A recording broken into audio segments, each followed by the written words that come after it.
Good morning. पिछला class में हम आप लोगों को बताए थे कि जब लंबाई में परिवर्तन करते हैं तो प्रतिरोध के मान में परिवर्तन होता है, लेकिन किस प्रकार परिवर्तन होता है आज के हम इस क्लास में यही जानेंगे। तो सबसे पहले हम लोग ये समझें कि बिना क्षेत्रफल में परिवर्तन किए यदि लंबाई में परिवर्तन होता है, बिना क्षेत्रफल में परिवर्तन किए यदि लंबाई में परिवर्तन होता है, बिना क्षेत्रफल में परिवर्तन किए, बिना क्षेत्रफल में परिवर्तन किए यदि लंबाई में परिवर्तन किया जाए, परिवर्तन किया जाए तो बहादुर सूत्र होता है R बराबर रो इंटू एल बटा ए। R बराबर रो इंटू एल बटा ए। रो बहादुर प्रतिरोधकता है जो हर एक मटेरियल का फिक्स होता है, चाहे वो कोई भी मटेरियल क्यों ना हो, उसका रो फिक्स होता है। हर एक मटेरियल का रो फिक्स होता है, प्रतिरोधकता फिक्स होता है। चाहे जैसे मान लीजिए तांबा, तो तांबा का मान लीजिए प्रतिरोधकता X है, तो वो जो तांबा का सीट हो, तार हो, मोटा हो, पतला हो, लंबा हो, छोटा हो, तांबा है ना, उसका प्रतिरोधकता वही रहेगा। प्रतिरोधकता बदलने वाला नहीं है।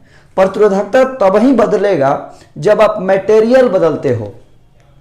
जब आप मटेरियल बदलते हैं, तांबा की जगह पर एल्युमिनियम ला देते हैं, एल्युमिनियम की जगह पर सोना ला देते हैं, चांदी ला देते हैं, लोहा ला देते हैं, तब जाकर के प्रतिरोधकता बदलेगा। मटेरियल नहीं बदलिएगा तो प्रतिरोधकता भी नहीं बदलेगा। अब हम बात करते हैं, आपने देखा कि क्षेत्रफल में परिवर्तन नहीं है तो रो भी कांस्टेंट और क्षेत्रफल भी कांस्टेंट, तो आपका हो गया R समानुपाती L, R समानुपाती L, यानी R1 बटा R2 बराबर L1 बटा L2, R1 बटा R2 बराबर L1 बटा L2। ये सूत्र तब ही लागू होगा जब आपका क्षेत्रफल में परिवर्तन ना हो।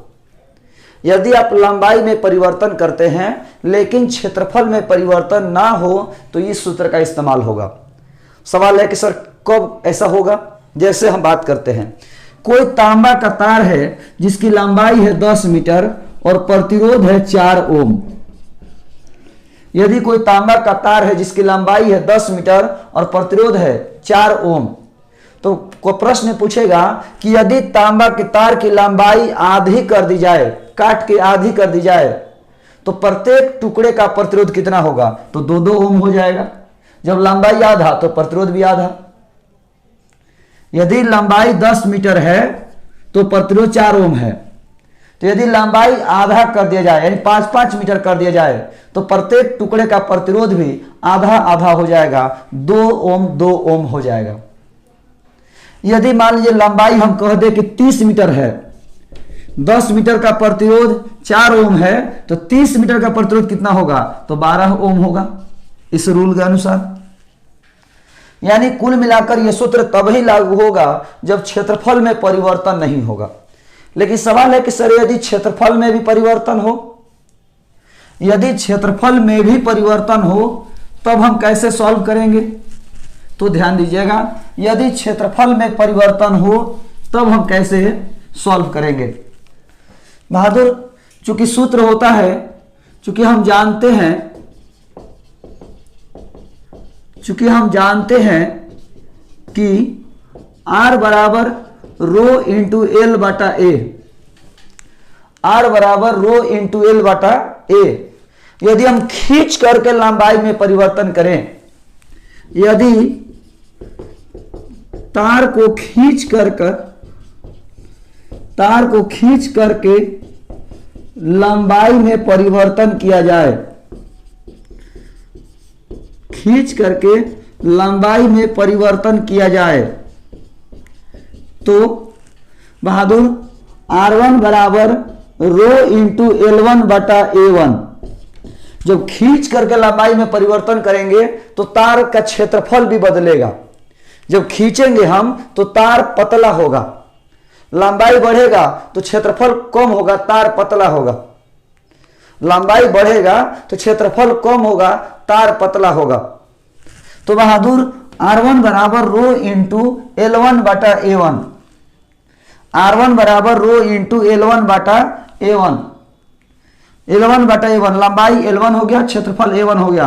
रो नहीं बदलेगा, खींचने से मटेरियल चेंज नहीं होता है, इसलिए रो नहीं बदलेगा।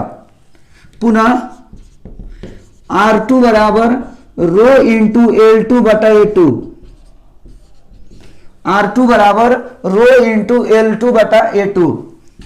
समीकरण 1/2 से, 1 में 2 से भाग देने पर R1 बटा R2 बराबर रो इंटू L1 बटा A1 बटा रो इंटू L2 बटा A2।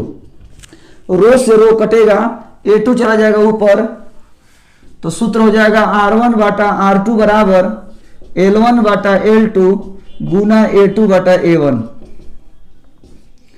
L1 बटा L2 गुना A2 बटा A1। अब शायद आप जानते होंगे आयतन में परिवर्तन नहीं होता। यदि आकृति में परिवर्तन करें तो आयतन में परिवर्तन नहीं होता है। यानी गोला को पिघला करके शंकु बनाइए तो जितना आयतन गोला का था उतना ही आयतन शंकु का भी रहेगा। गोला को पिघला करके बेलन बनाइए तो जितना आयतन गोला का था उतना ही आयतन बेलन का भी रहेगा। आयतन में परिवर्तन नहीं होता।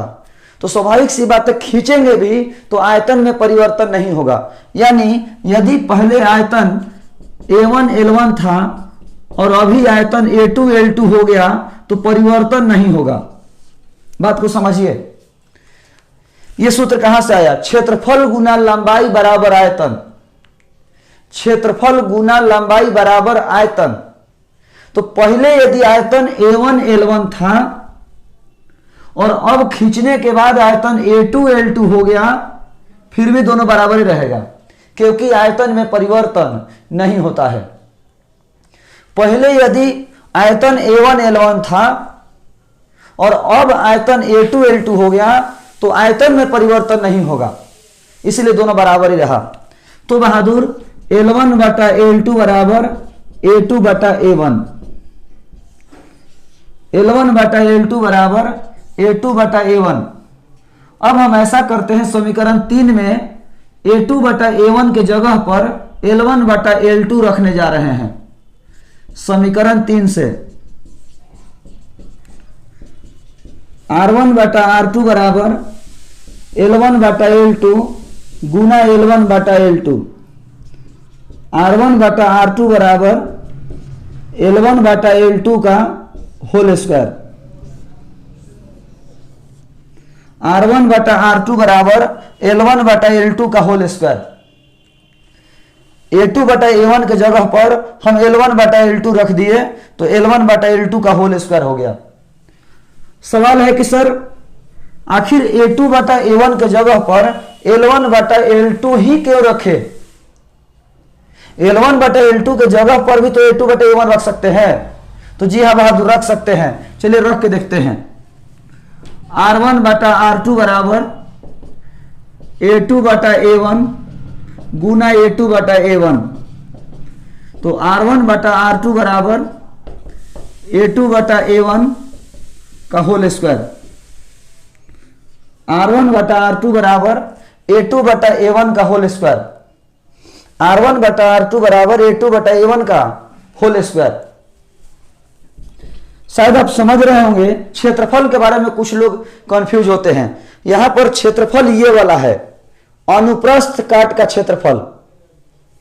क्षेत्रफल ये वाला अनुप्रस्थ काट का क्षेत्रफल। तो बहादुर ये वृत्ताकार क्षेत्रफल है। तो R1 बटा R2 बराबर पाई R2 स्क्वायर बटा पाई R1 स्क्वायर का होल स्क्वायर। पाई से पाई कटेगा, R1 बटा R2 बराबर R2 बटा R1 के पावर 4 हो जाएगा। ये कुछ फॉर्मूले हुए, थोड़ा समझने की कोशिश करिएगा। ये प्रतिरोध, लंबाई और क्षेत्रफल में रिलेशन है। प्रतिरोध, लंबाई और क्षेत्रफल में रिलेशन है। ये लंबाई और क्षेत्रफल में रिलेशन है। ये प्रतिरोध और लंबाई में रिलेशन है। ये प्रतिरोध और क्षेत्रफल में रिलेशन है। ये प्रतिरोध और त्रिज्या में रिलेशन है। ये प्रतिरोध लंबाई और क्षेत्रफल में रिलेशन है, ये लंबाई और क्षेत्रफल में रिलेशन है, ये प्रतिरोध और लंबाई में रिलेशन है, ये प्रतिरोध और क्षेत्रफल में रिलेशन है, ये प्रतिरोध और त्रिज्या में रिलेशन है। इस प्रकार ये टर्म हमारा कंप्लीट हुआ। यदि इसमें किन्हीं को कहीं प्रॉब्लम होगा तो आप सवाल कर सकते हैं, ऐसे कोई कंफ्यूजन नहीं होना चाहिए। आप वीडियो को रिपीट करके भी इसको देख सकते हैं। अब हम बात करने वाले हैं कि केवल लंबाई चेंज करेंगे इस तरह से तो क्या होगा, केवल लंबाई चेंज करेंगे तो क्या होगा। हम लोग अभी जो है केवल लंबाई में परिवर्तन करके देखने वाले हैं। ध्यान से समझने की कोशिश करिएगा। यदि ऐसा कोई प्रश्न मिले कि किसी तार की लंबाई खींचकर दोगुनी कर दी जाए, किसी तार की लंबाई खींचकर दोगुनी कर दी जाए, तीन गुनी कर दी जाए, चार गुनी कर दी जाए, एन गुनी कर दी जाए, किसी तार की लंबाई खींचकर एन गुनी कर दी जाए।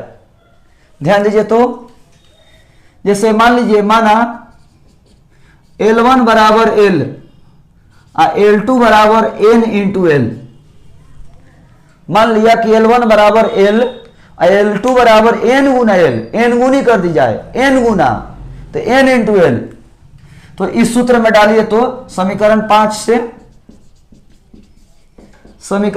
से R1 बटा R2 बराबर L1 का L, L2 का NL का होल स्क्वायर, L से L कटेगा, R1 बटा R2 बराबर 1 बटा N स्क्वायर, फाइनली R2 बराबर N square into R1, R2 बराबर N स्क्वायर इंटू R1। यह सूत्र कब लागू होगा? यदि किसी तार की लंबाई खींचकर N गुनी कर दी जाए, यदि किसी तार की लंबाई खींचकर N गुनी कर दी जाए तो प्रतिरोध कितना होगा? तो N स्क्वायर इंटू R1। जैसे प्रश्न दे दिया कि तार की लंबाई खींचकर 2 गुनी कर दी जाए, प्रतिरोध कितना होगा? तो 2 का स्क्वायर गुना R1 यानी 4 गुना। 3 गुनी कर दी जाए तो 3 का स्क्वायर गुना R1 यानी 9 गुना। लंबाई खींचकर N गुनी कर दी जाए तब यह सूत्र लगेगा। यदि प्रश्न मान लीजिए ऐसा मिल जाए कि यदि किसी चालक तार को इस प्रकार खींचा जाए कि उसकी त्रिज्या 1 बटा N गुनी हो, यदि किसी चालक तार को इस प्रकार खींचा जाए, इस प्रकार खींचा जाए कि त्रिज्या 1 बटा N गुनी हो जाए, त्रिज्या 1 बटा N गुनी हो जाए। अगली बार त्रिज्या से दिया हुआ है, त्रिज्या से बहादुर। तो पहले यदि त्रिज्या R था तो अब त्रिज्या 1 बटा N गुना R होगा। 1 बटा N गुनी कर दी जाए, खींचेंगे तो पतला होगा ना, N गुना का मतलब ज्यादा होगा और 1 बटा N गुना का मतलब कम होगा, पतला होगा। जैसे हम कहें 2 गुना मतलब ज्यादा हो गया और 1 बटा 2 गुना मतलब कम हो गया।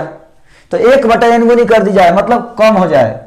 सूत्र देखिए, R1 बटा R2 बराबर, सूत्र होता है R2 बटा R1 के पावर 4।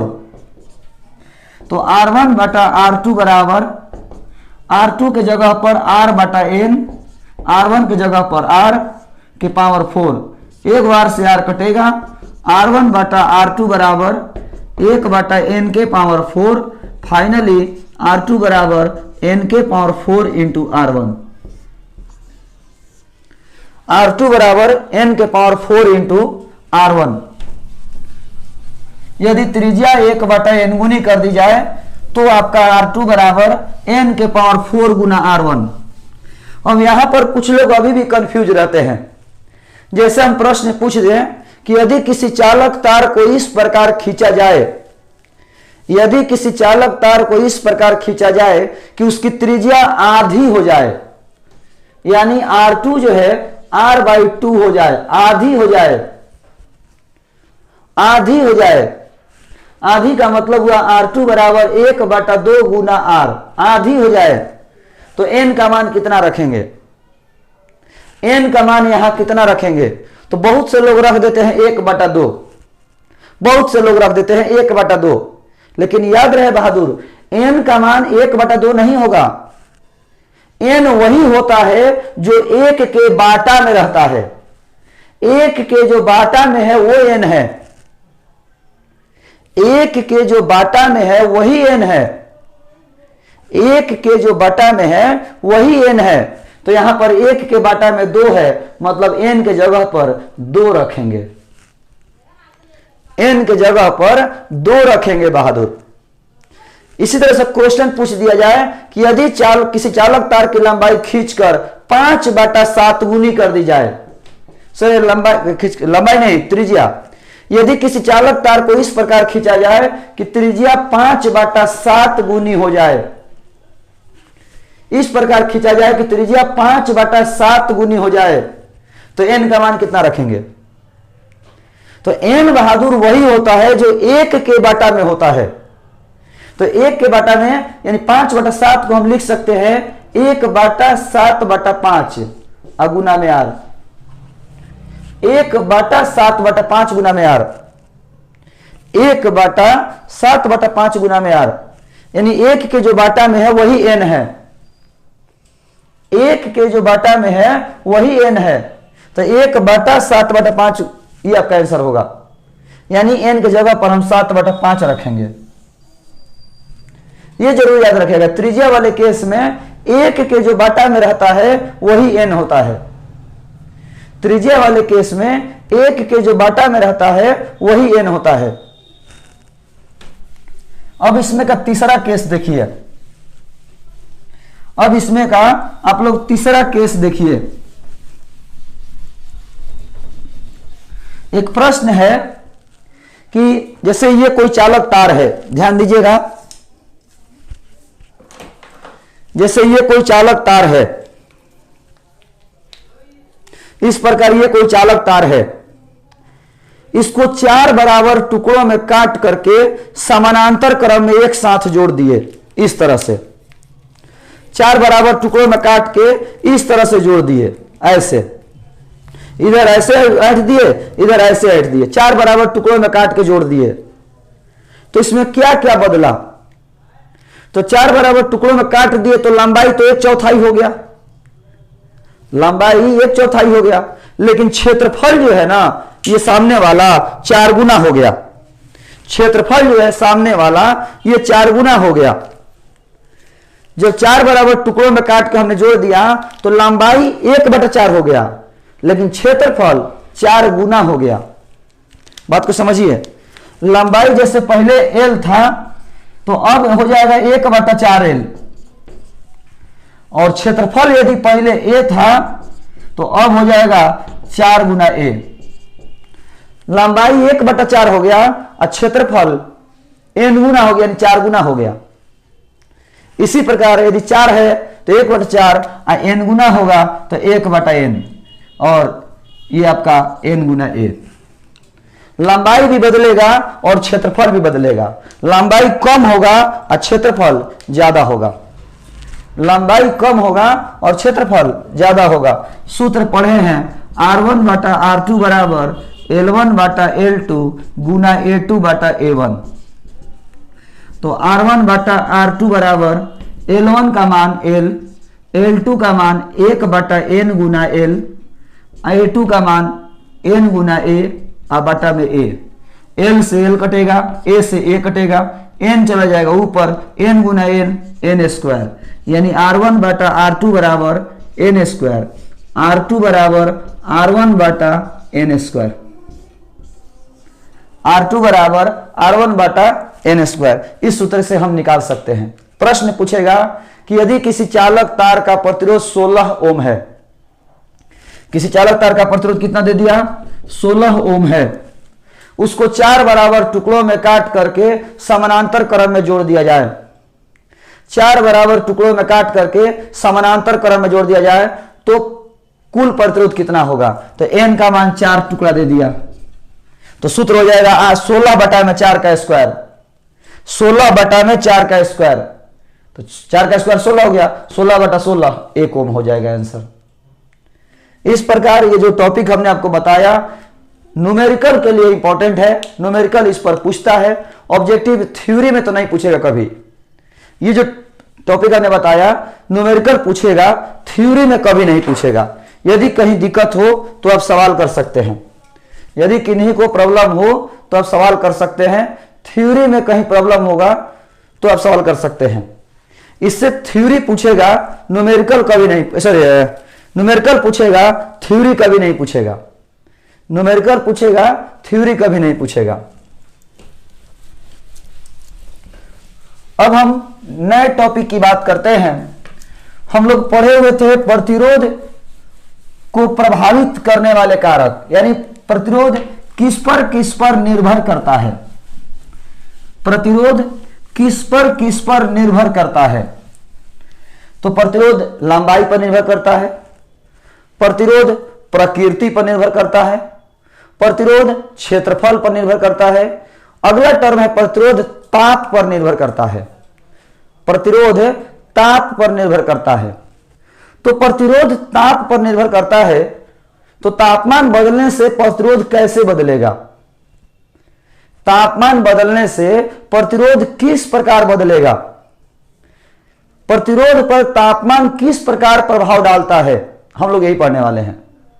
प्रतिरोध पर तापमान किस प्रकार प्रभाव डालता है उसको हम इस सूत्र से व्यक्त करते हैं। R2 बराबर R1 1 plus alpha T2 minus T1। प्रतिरोध पर तापमान किस प्रकार प्रभाव डालता है? प्रतिरोध पर तापमान किस प्रकार प्रभाव डालता है तो हम इस सूत्र से दिखा सकते हैं, जहां R1 क्या है? प्रारंभिक प्रतिरोध, शुरू वाला प्रतिरोध। R2 क्या है? अंतिम प्रतिरोध।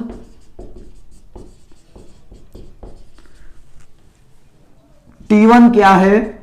प्रारंभिक तापमान, शुरू वाला तापमान। T2 क्या है? अंतिम तापमान।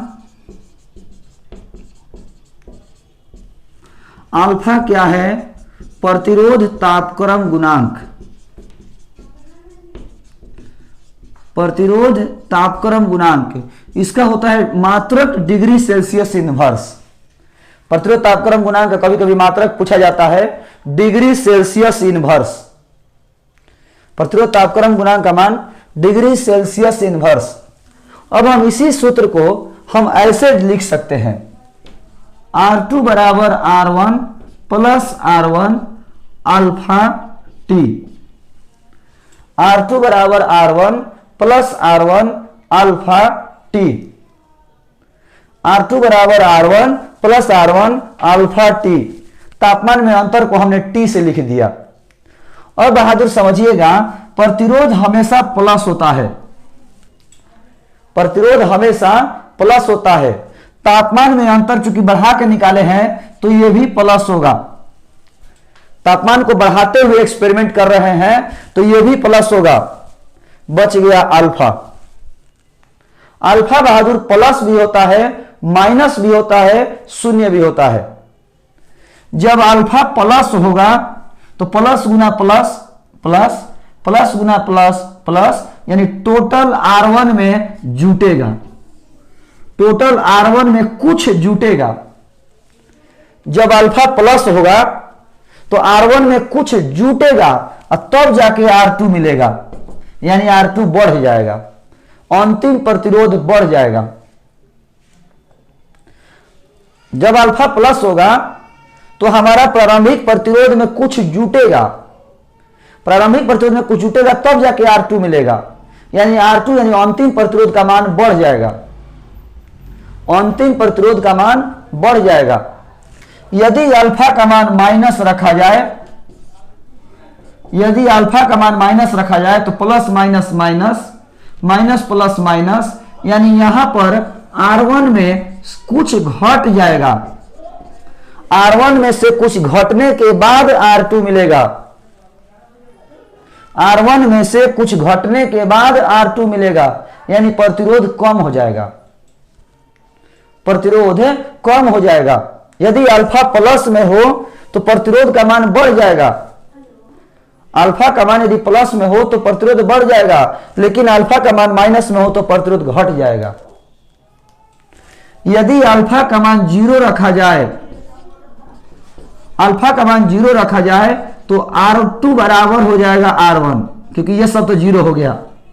R2 बराबर R1, यदि अल्फा का मान 0 रखा जाए तो R2 बराबर हो जाएगा R1, यानी प्रतिरोध के मान पर कोई परिवर्तन नहीं पड़ता है। अब हम इसको सजा देते हैं। यदि अल्फा का मान धनात्मक हो तो तापमान बढ़ने से प्रतिरोध का मान बढ़ जाता है, जैसे कि धातु, धातु का अल्फा प्लस होता है। सभी धातु का अल्फा प्लस होता है, तो तापमान बढ़ेगा तो प्रतिरोध बढ़ जाएगा। यानी धातु में तापमान बढ़ने से प्रतिरोध बढ़ जाता है, तापमान घटने से प्रतिरोध घट जाता है। धातु में तापमान बढ़ने से प्रतिरोध बढ़ जाता है। क्यों? क्योंकि धातु का अल्फा प्लस होता है। अर्धचालक के अल्फा माइनस होता है। जब अल्फा का मान ऋणात्मक हो तो तापमान बढ़ने से प्रतिरोध घटेगा, जैसे कि अर्धचालक के अल्फा माइनस होता है। अर्धचालक के अल्फा माइनस होता है, जिससे तापमान बढ़ने से अर्धचालक का प्रतिरोध घट जाता है। तापमान बढ़ने से अर्धचालक का प्रतिरोध घट जाता है।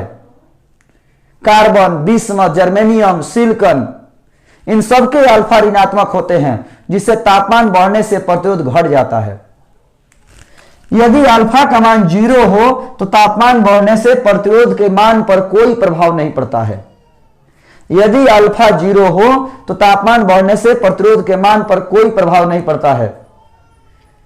यदि अल्फा का मान 0 हो, अल्फा का मान 0 हो तो तापमान बढ़ने से प्रतिरोध के मान पर कोई प्रभाव नहीं पड़ता है। जैसे कि हम बात करते हैं जर्मन सिल्वर, यूरेका, कॉन्स्टेंटन,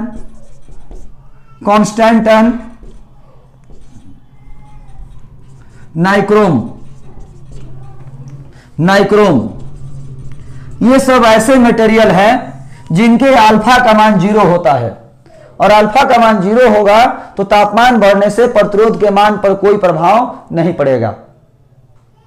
जब अल्फा का मान धनात्मक होगा तो तापमान बढ़ने से प्रतिरोध बढ़ जाता है। अल्फा का मान जब धनात्मक होगा तो तापमान बढ़ने से प्रतिरोध बढ़ जाता है। जब अल्फा का मान ऋणात्मक होगा तापमान बढ़ने से प्रतिरोध घट जाता है। जब अल्फा का मान 0 होगा तो तापमान बढ़ने से प्रतिरोध के मान पर कोई प्रभाव नहीं पड़ता है। प्रश्न कैसे पूछेगा? इसमें प्रश्न इस तरह से नहीं पूछेगा, प्रश्न इधर से पूछेगा कि तांबा के लिए तापमान बढ़ने से प्रतिरोध पर क्या प्रभाव पड़ता है। तांबा में तापमान बढ़ने से प्रतिरोध पर क्या प्रभाव पड़ता है? तो तांबा तो धातु है, तो तापमान बढ़ेगा तो प्रतिरोध बढ़ेगा। अब प्रतिरोध बढ़ेगा तो चालकता घटेगा, क्योंकि प्रतिरोध के उल्टा होता है चालकता। तो तांबा में तापमान बढ़ेगा तो प्रतिरोध बढ़ेगा, चालकता घटेगा। अब पूछ देगा कि जर्मेनियम में क्या होता है। जर्मेनियम में तापमान बढ़ने से प्रतिरोध पर क्या प्रभाव पड़ता है? तो जर्मेनियम अर्धचालक है, तो जर्मेनियम में तापमान बढ़ेगा तो प्रतिरोध घटेगा, और प्रतिरोध घटेगा तो चालकता बढ़ेगा। तो जर्मेनियम में तापमान बढ़ने से चालकता बढ़ जाती है। याद कीजिए, हम आपको एक ऑब्जेक्टिव बताए थे कि अर्धचालकों की महत्वपूर्ण विशेषता यह है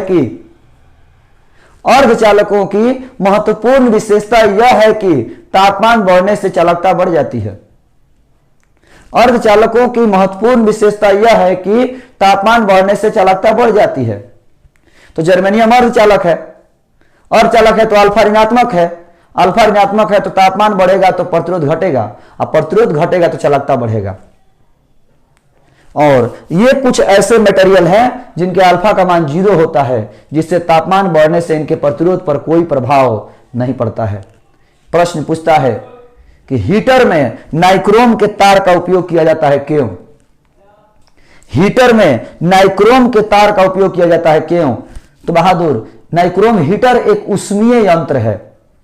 हीटर एक ऊष्मीय यंत्र है, ऊष्मा उत्पन्न करता है, और नाइक्रोम के प्रतिरोध तापक्रम गुणांक का मान 0 होता है, जिससे तापमान बढ़ने से इसके प्रतिरोध के मान पर कोई प्रभाव नहीं पड़ता है। नाइक्रोम का प्रतिरोध तापक्रम गुणांक का मान शून्य होता है, जिससे तापमान बढ़ने से इसके प्रतिरोध के मान पर कोई प्रभाव नहीं पड़ता है। यही कारण है कि नाइक्रोम के तार का उपयोग हीटर में किया जाता है, या जर्मन सिल्वर का उपयोग हीटर में किया जाता है। कहीं कहीं प्रश्न ऐसे भी पूछता है कि उस नाइक्रोम के तार का उपयोग ऊष्मीय यंत्र में क्यों किया जाता है? नाइक्रोम के तार का उपयोग ऊष्मीय यंत्र में क्यों किया जाता है? क्योंकि इसके प्रतिरोध तापक्रम गुणांक का मान शून्य होता है। नाइक्रोम के तार का ऊष्मीय प्रतिरोध तापक्रम गुणांक का मान शून्य होता है, इसीलिए इसका उपयोग ऊष्मीय यंत्रों में किया जाता है। यह हम आशा करते हैं आपको समझ में आ गया होगा। लेकिन याद रखिएगा, प्रतिरोध बढ़ेगा चालकता घटेगा, प्रतिरोध घटेगा चालकता बढ़ेगा। धातु का अल्फा प्लस होता है, तापमान बढ़ने से प्रतिरोध बढ़ता है, चालकता घटता है। अर्धचालक का अल्फा ऋणात्मक होता है, तापमान बढ़ने से प्रतिरोध घटता है, चालकता बढ़ता है। और इन सबों के अल्फा का मान 0 होता है, जिससे तापमान बढ़ने से प्रतिरोध के मान पर कोई प्रभाव नहीं पड़ता है। इसके अलावे कुछ ऐसे भी पदार्थ हैं जिनके तापमान घटने से प्रतिरोध घटता है और एक विशेष टेम्परेचर पर प्रतिरोध का मान शून्य हो जाता है। एक विशेष टेम्परेचर पर प्रतिरोध का मान शून्य हो जाता है। और जैसे ही प्रतिरोध शून्य हो जाएगा, उस तार में करंट को रोकने वाला कोई नहीं रहेगा। ऐसे तार अतिचालक सुपर कंडक्टर कहलाते हैं। वैसे तार जिनके प्रतिरोध का मान शून्य होता है, पर परम चालक, अतिचालक या सुपर कंडक्टर के नाम से जाने जाते हैं। कुछ ऐसे भी तार होते हैं जिनके प्रतिरोध का मान विशेष टेम्परेचर के बाद शून्य हो जाता है, और प्रतिरोध शून्य हो जाएगा तो उसमें धारा को रोकने वाला कोई नहीं होगा। ऐसे चालक तार को सुपर कंडक्टर के नाम से जाना जाता है।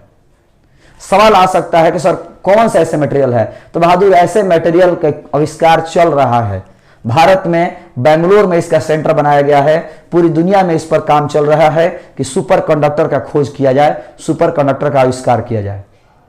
तो खैर, हम आज के इस क्लास में इतना ही जानेंगे। आज का ये क्लास बहुत ज़्यादा इंपॉर्टेंट था। आप क्लास वीडियो को बार बार रिपीट करके देखेंगे। अगले क्लास में हम सरल परिपथ के समीकरण के बारे में पढ़ेंगे। आज के इस क्लास में इतना ही। धन्यवाद।